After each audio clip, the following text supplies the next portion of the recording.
Welcome, Husker fans. Today we're tuning into Big Red Radio, the Husker Talk Show. I am your host, Caleb Jenneret. Next to me, as always, is my co-host, Zach Jenneret. Today, we are talking about the rumors about Matt Rhule leaving for Penn State, what we think of them, what we think they mean, and what we see happening in the future. Make sure you subscribe, hit the bell so you never miss an episode, like the video, follow all the socials in the description. Comment down below if you think Matt Rhule leaves for Penn State. But yeah, Zach, we're going to talk about it. It's going to be a conversation. I don't have anything mainly planned. I just want to give my thoughts on it, and then we'll each, predict what happens at the end of the year. Whenever we do it, I don't want to make this too planned. If you're watching this, make sure you go watch our Minnesota preview that was posted yesterday, and watch Bet the Mortgage, our college football betting show, which comes out tomorrow morning, Friday, 10 a.m.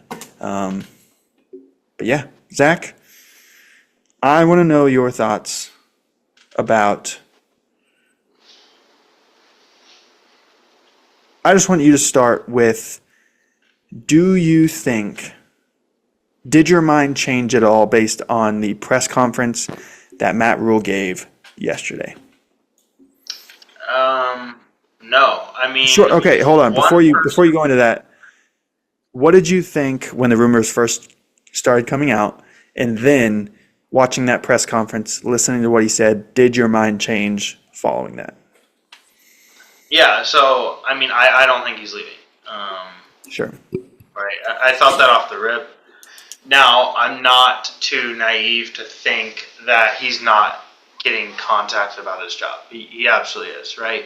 He's getting contact regardless, whether it's to hire him or just for advice or just for thoughts.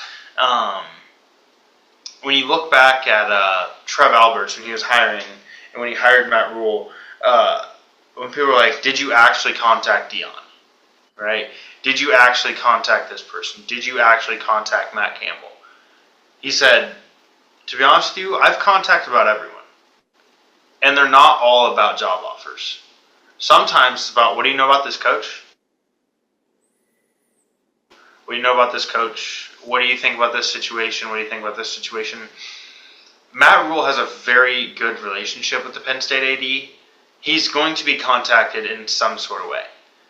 Now, do I think he's going to be contacted about getting hired for this job? Yeah, I do.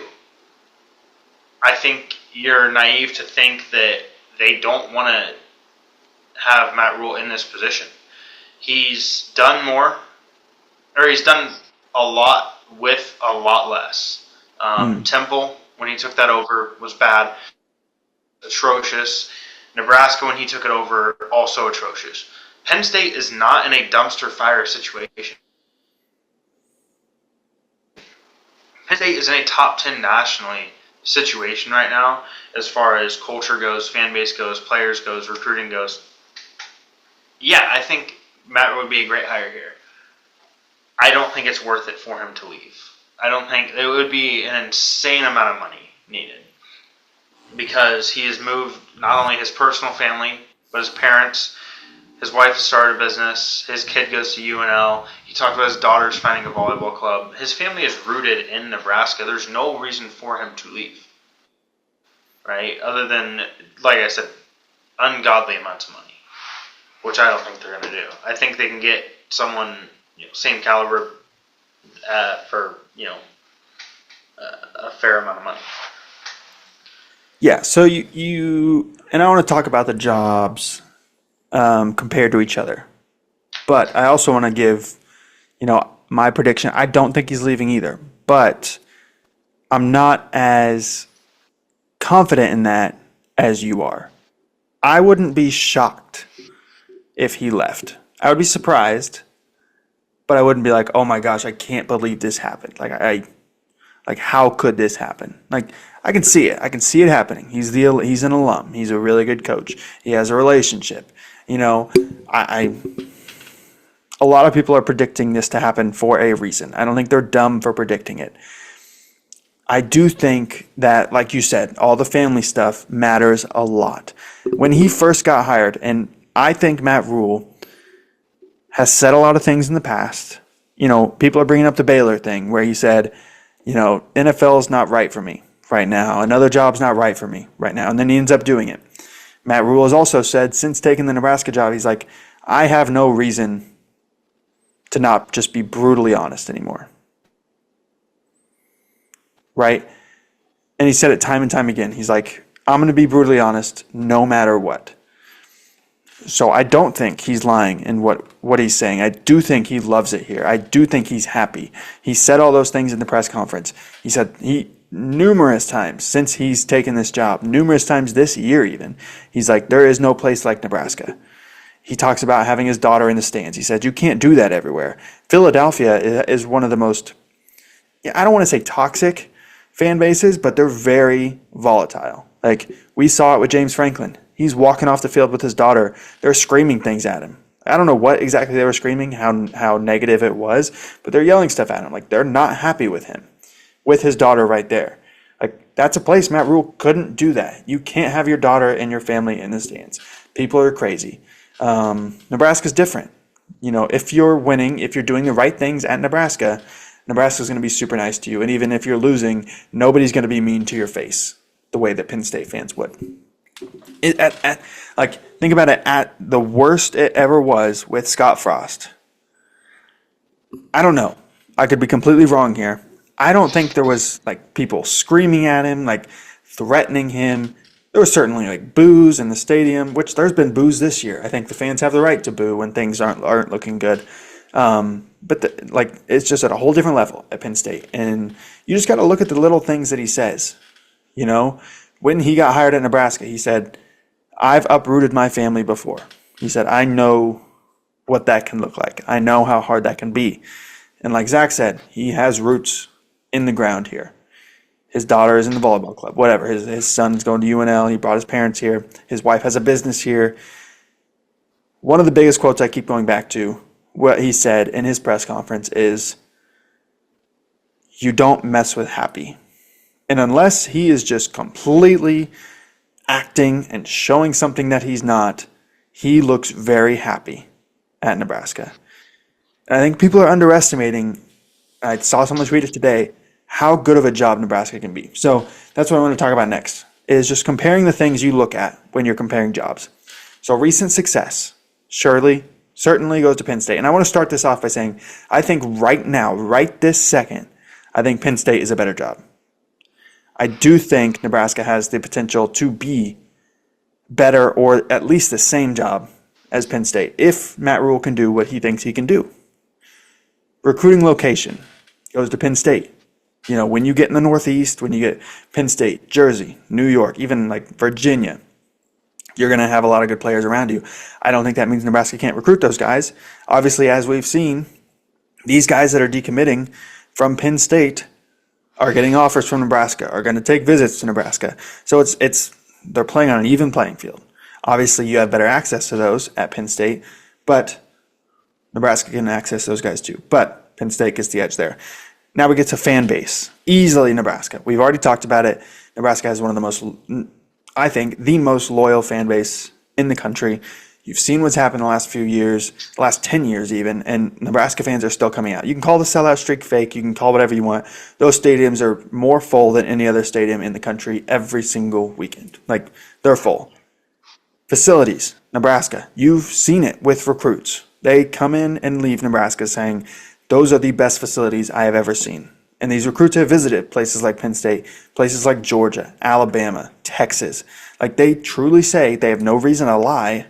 When they're not even committed to Nebraska, they say, these are the best facilities I have ever seen. Brand. I think this has a slight lean towards Penn State right now.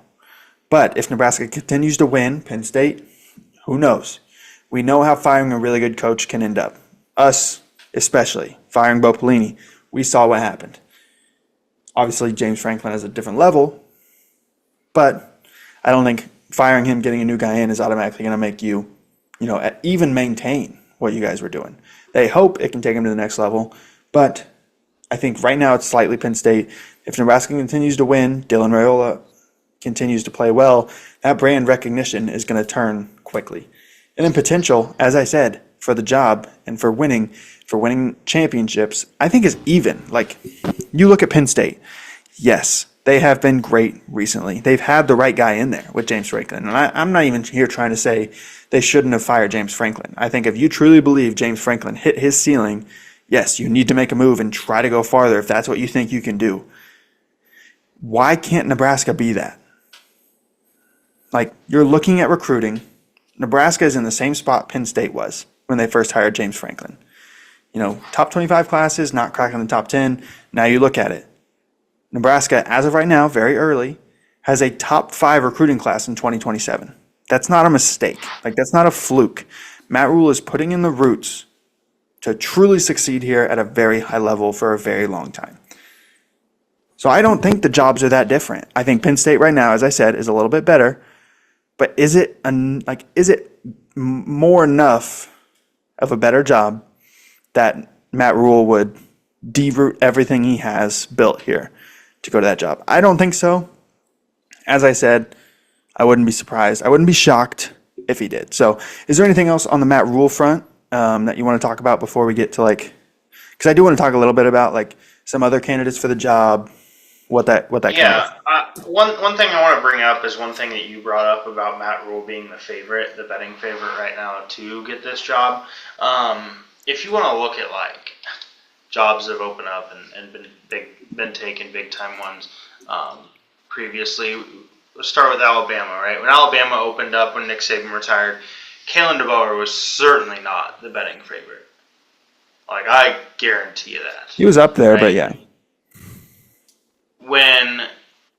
And I'm not going to say that the person that takes this Penn State job isn't on the list, but when the Nebraska job opened, Matt Rhule was certainly not the betting favorite, right?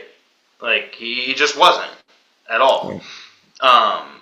When Colorado opened, Dion was not the betting favorite for a job like Colorado. And you see that all over the place. Yeah, I had a few more, but regardless, like, all of these, like, you know, LSU, Brian Kelly probably wasn't the betting favorite. Oh, definitely not. To take it.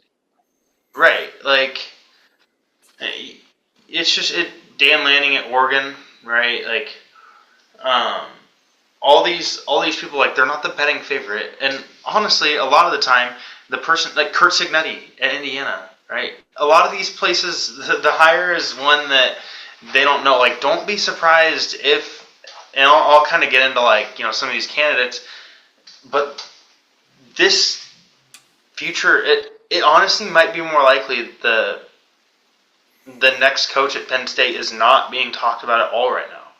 It could be someone who we have no idea is unhappy in their situation. Look at Lincoln Riley, right? I mean, Lincoln Riley might not be happy in his current situation. The travel is atrocious. The support from the fans are okay. Okay, you sell out a game when Michigan comes to town because it's a big game that you're supposed to win, and obviously you did, but what about when, you know, say Purdue comes to town in USC? I mean, that stadium's how probably, like, that's not what Lincoln Riley wants, right? Lincoln Riley knows he's one of the best coaches out there.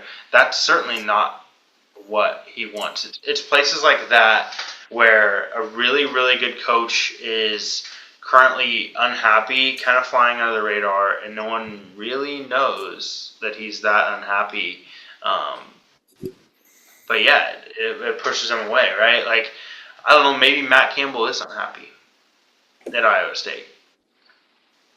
It's a place like that you got to look at more than anything. Maybe Eli Drinkwitz really would want this Penn State job. Maybe right. He does. Maybe, you know, he takes Bo Perbula back to Pennsylvania. Like, maybe. I don't know. Right. But yeah, when you talk about candidates, I think there's a higher chance this candidate's not even being talked about right now. And I do want to go over some candidates. The last thing I want to talk about with Matt Rhule is a lot of people are pointing out, like, oh, this is just the same thing. Like, you're just hiring James Franklin again. Like, he hasn't beaten any top 25 teams either. Like, you truly have to look at James Franklin didn't beat any top 10 teams, which were Ohio State, which were Michigan, which With the top nobody, with nobody, right, with a top 10 team, but also those teams didn't get beat that often. So I think that's a little overblown, but also you got to look at the games. Like last year, James Franklin had a 10-point lead at versus Ohio State. Let it go. You look at Matt Rhule, he's coached at Temple, he's coached at Baylor. At Temple, you're not expected to win top 25 games, and he did. He did beat top 25 teams. He beat James Franklin at Penn State 1 year at Temple.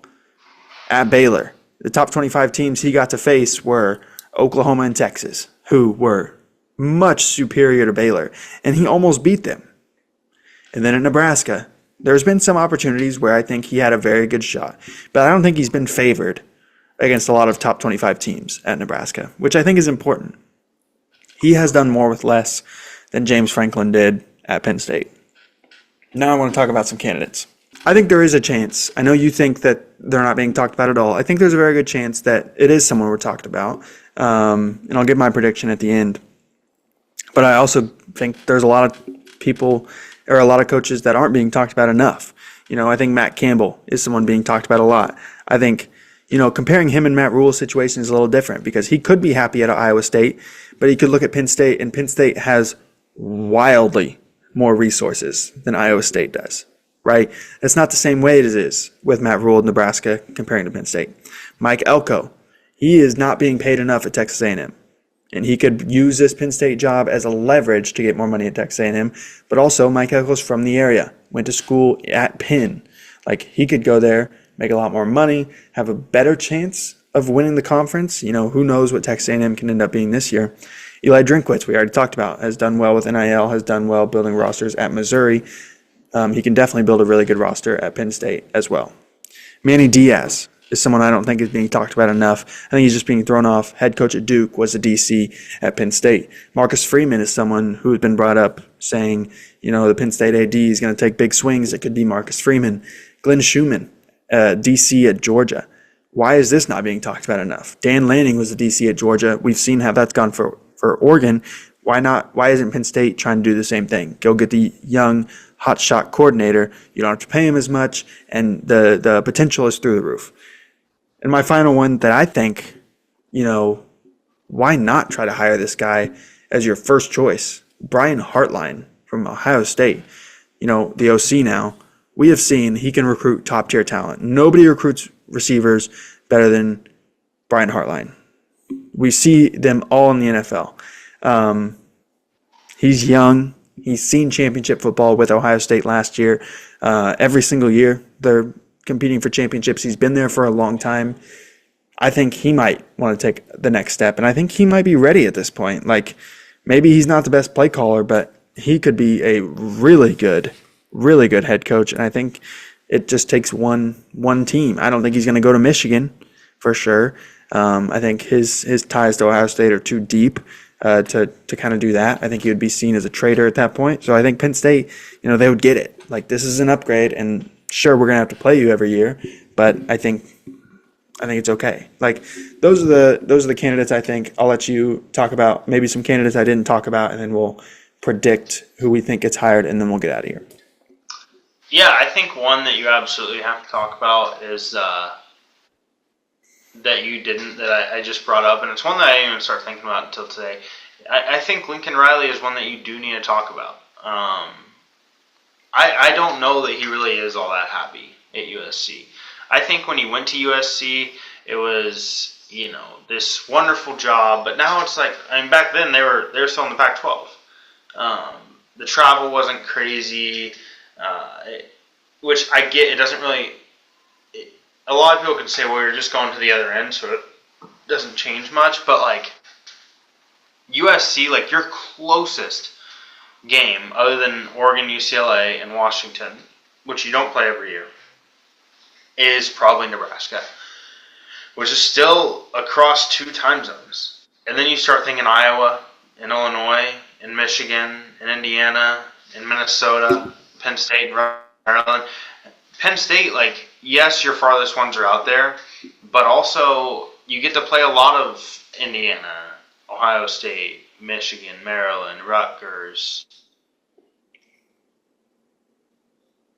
Out of these flights that are, across one time zone, 4 or 5 hour flights, not bad, doable, can travel on Friday versus, this whole week. I think Lincoln Riley is definitely one to look at.